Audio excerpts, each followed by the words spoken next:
Kinshasa, Lubumbashi, Matadi, Goma, Mbandaka, Bukavu, Kisangani, Mbujimai, Kenge. iWeb, l'information pour vous et avec vous En toute objectivité, À vous la parole.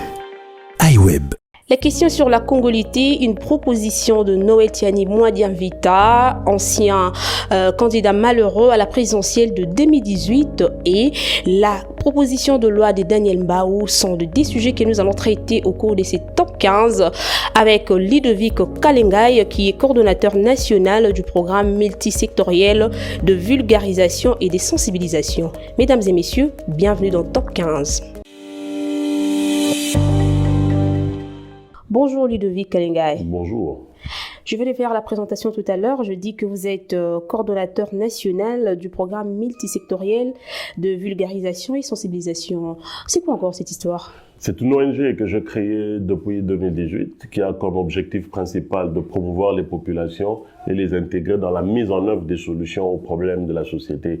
Nous avons réfléchi sur cette base parce que nous avons constaté que nous sommes nous-mêmes la jeunesse, le socle du développement. Nous nous sommes dit qu'est-ce que nous pouvons offrir à la jeunesse congolaise, à la population, c'est de prendre les problèmes de la population et les amener auprès des gouvernants pour qu'il ait une solution. Donc nous aidons quand même à ce qu'il y ait une interaction positive entre la population et les gouvernants. Alors, vous avez travaillé avec Délice Sanga ? Oui, effectivement, j'ai travaillé avec Délice Sanga pendant plusieurs années et nous avons quitté ce navire pour des raisons purement politiques que nous ne voulons même plus encore en parler.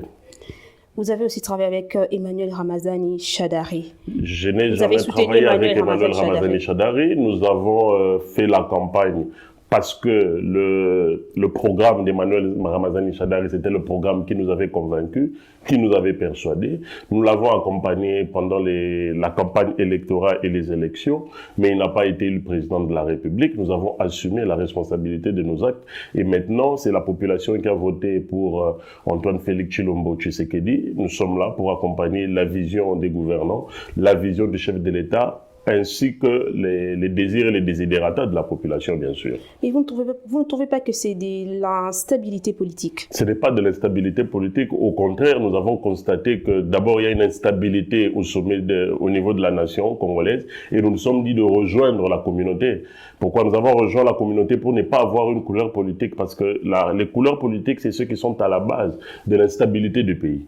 Les couleurs politiques, c'est ceux qui sont à la base de l'instrumentalisation de la jeunesse. Nous avons vécu cela, nous avons subi cela. Nous nous sommes dit de sortir de ce camp politique et d'aller aider un autre camp politique qui est le développement du pays. Voilà pourquoi est-ce que nous avons créé une ONG qui a vu le jour le lendemain même des résultats proclamés par la CENI. C'était sur base du premier message que le chef de l'État a lancé à Nairobi. Je vais soutenir tous les projets des jeunes et je vais mettre la jeunesse en avant-plan. C'était ce message qu'il a transmis à Nairobi qui nous a donné cette opportunité de créer une ONG de manière que le chef de l'État, comme il avait dit à Nairobi, les gouvernants de pouvoir aider tous les projets des jeunes en passant par les aspirations de la population, bien sûr. Je l'ai annoncé tantôt, la question sur la proposition de loi de Noël Tiani, une très controversée loi, aujourd'hui divise la classe politique congolaise. Alors, Ludovic Kalengai, selon vous, pourquoi ouvrir un tel débat maintenant ?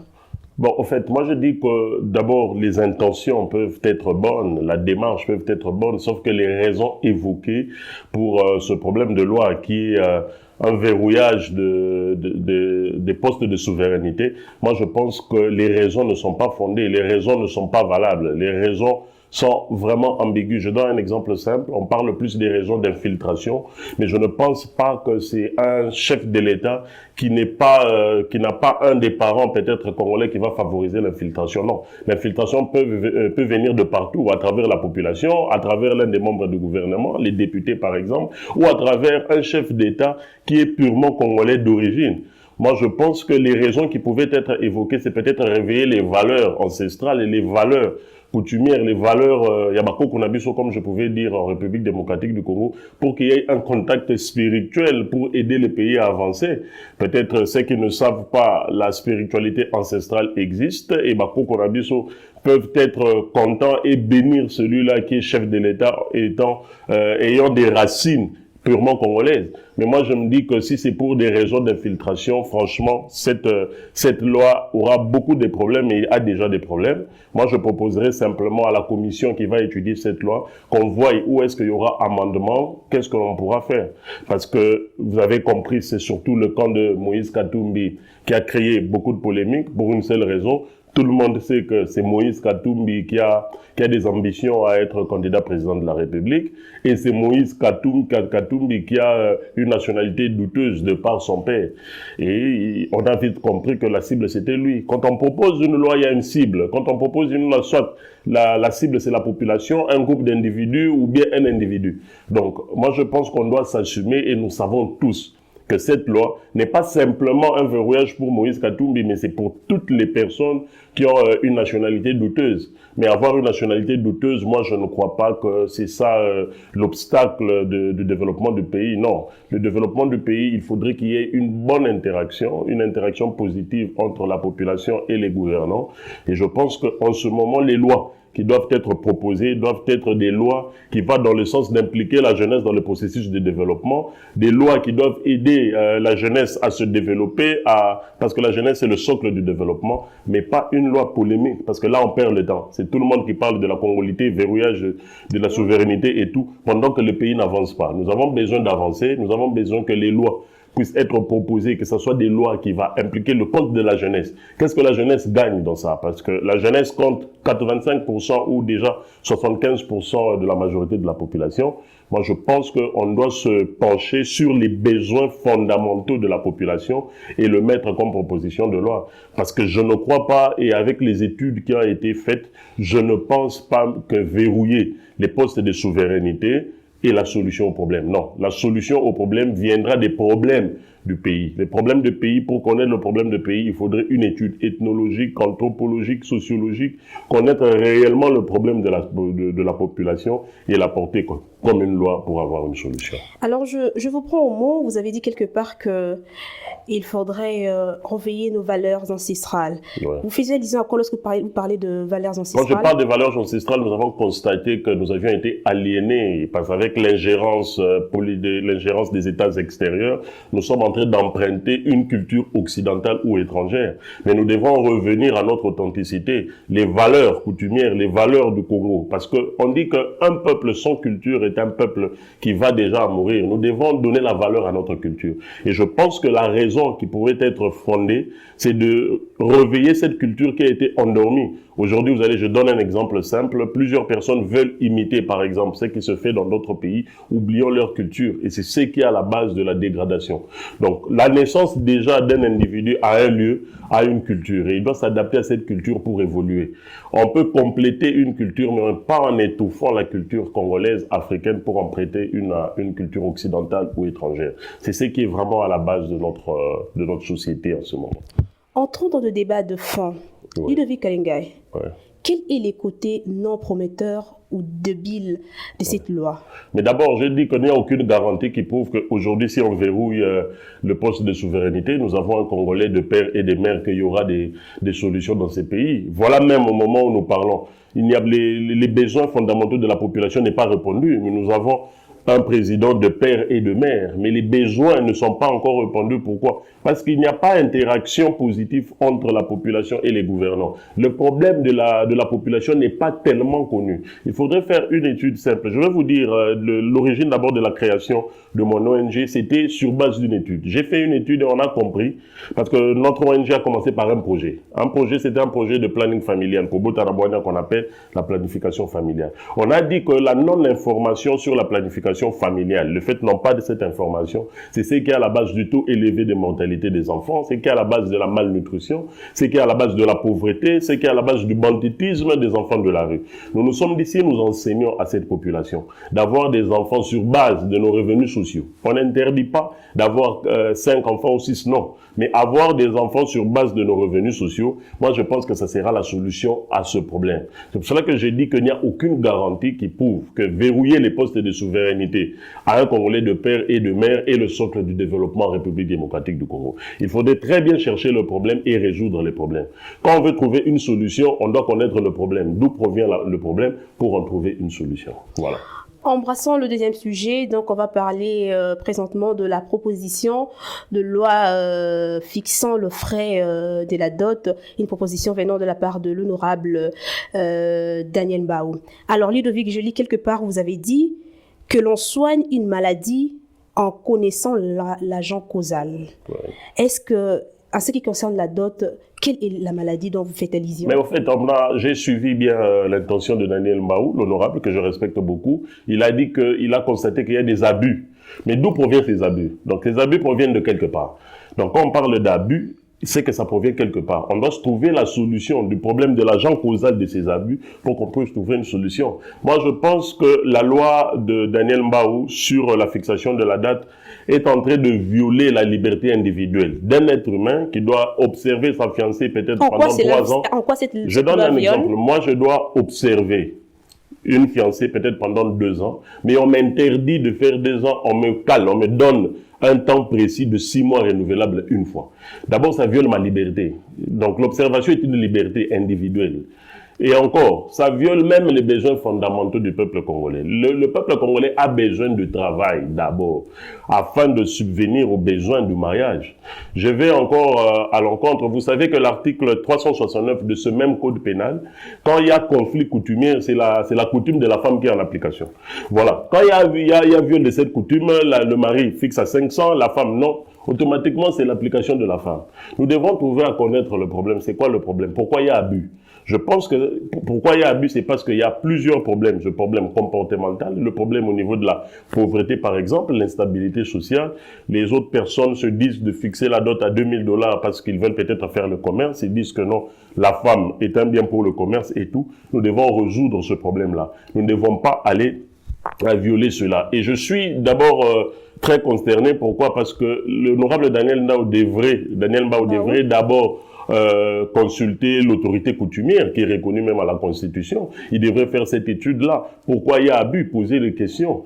Essayer de rassembler même les chefs coutumiers de poser cette question-là. Parce que la République démocratique du Congo, je dis, dans l'anthropologie sociale, il y a plusieurs prestations matrimoniales. Il y a plus de 450 groupes ethniques en République démocratique du Congo. Vous allez chez les Kassaïens, par exemple, chez les Balouba, la dot ne peut pas excéder à plus de $1000. Les gens le savent. La présentation, il n'y a pas de fête. Mais quand vous allez dans le Congo central, par exemple, d'abord la présentation, on appelle prédot. Il y a une très grande fête. La famille du mari doit venir avec de la boisson et la facture, c'est double. La famille de papa à sa facture et la famille de maman à sa facture. Alors, quand on veut fixer, par exemple, cette dot, est-ce que nous avons eu à faire des études pour cela? Moi, je pense que cette loi doit être revue. Parce que depuis la promulgation du Code de la famille... Ce n'est qu'une proposition jusque-là. C'est pour ça que je dis, depuis la promulgation du Code de la famille en 1987, le législateur avait fixé à ce que le président de la République puisse fixer le montant. Et étant donné, vous savez qu'à l'époque, c'était le maréchal Mobutu, un nationaliste que l'on connaît en ce moment, n'a pas voulu tomber dans ce piège parce que c'est déjà violé même les droits coutumiers et ça a été supprimé en 2006, je crois, si je ne me trompe pas. Mais l'honorable Daniel Mbao vient encore avec cette proposition, mais n'est pas donné à la possibilité au chef de l'État de fixer, mais lui-même, il fixe cela. Il a créé une loi sans tenir compte. Donc c'est une démarche anticonstitutionnelle. Non, ce n'est pas une démarche anticonstitutionnelle, mais devrait se référer à ce qui a été dit avant. Je n'aimerais pas entrer dans ce compte-là parce que la démarche est tout à fait normale, mais ça viole juste les libertés du choix d'un individu et ça viole aussi les droits coutumiers. Parce que chaque coutume a ses droits, il fixe la dot sur base de ses raisons. Donc nous ne devons pas parler de l'abus, ils ont des raisons. Et la coutume doit être respectée parce que le respect de la coutume est même biblique. Donc, alors, allons à cette rencontre-là. Moi, je pense que les raisons n'est pas fondée. Laissons cette affaire parce que ça diminue et le respect de la femme, et le respect de la famille, et le respect de la coutume.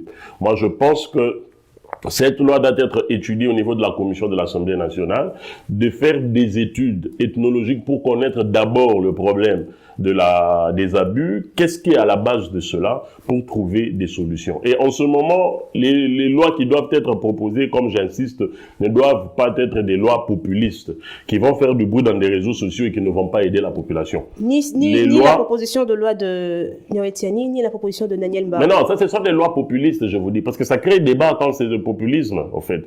Vous voyez, avec l'instrumentalisation de la jeunesse dans ces affaires politiques, la jeunesse est plus flexible à ces genres de choses. Vous allez voir des commentaires dans des réseaux sociaux par-ci, par-là, mais c'est pas ça qui compte. Ce qui compte, c'est le développement du pays. Et proposons des lois qui vont dans le sens de développer le pays, par exemple.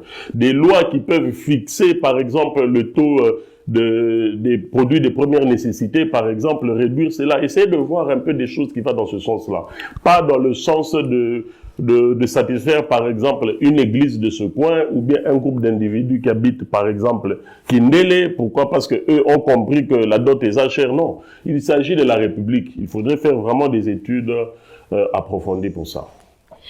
Ludovic Kalengai, serez-vous prêt à répondre à cette question que je vais vous poser tout à l'heure? Je suis prêt à répondre à toutes les questions, madame. Toutes les questions? Oui. Sans exception? Sans exception aucune. Ludovic Kalengai. Oui.